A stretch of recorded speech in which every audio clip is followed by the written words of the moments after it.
ஒருவர் செய்த குற்றத்தினால் அவர்களுக்கு தண்டனையாக அல்லாஹ் வயோதிகத்தை கொடுக்கறதில்லை.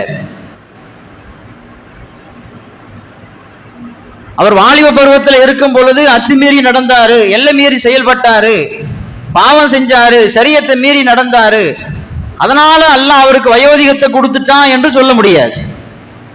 பாவத்திற்கு தண்டனையாக அல்லாஹ் வயோதிகத்தையோ இயலாமையோ அல்லாஹ் கொடுப்பதில்லை. அது அல்லாஹ் ஏற்படுத்திய நியதி. ஆனா இன்னைக்கு என்னமோ வயோதிகத்தை அவர்களாக தேடிக்கொண்டதை போன்று, அவர்களாக விரும்பி அதை எடுத்துக்கொண்டதை போன்று, அவர்கள் செய்த குற்றத்திற்கு தண்டனையாகத்தான் வயோதிகத்தை அல்லாஹ் கொடுத்தான் என்பதை போன்று, உங்களுக்கு வயசாயிருச்சு, பலவீனம் வந்துருச்சு, நீங்க அனுபவிச்சு தான் ஆகணும், அதுக்கு நாங்க என்ன பண்ண முடியும் அப்படின்ட்டு கேட்கிற அளவிற்கு வயோதிகர்களிடத்தில்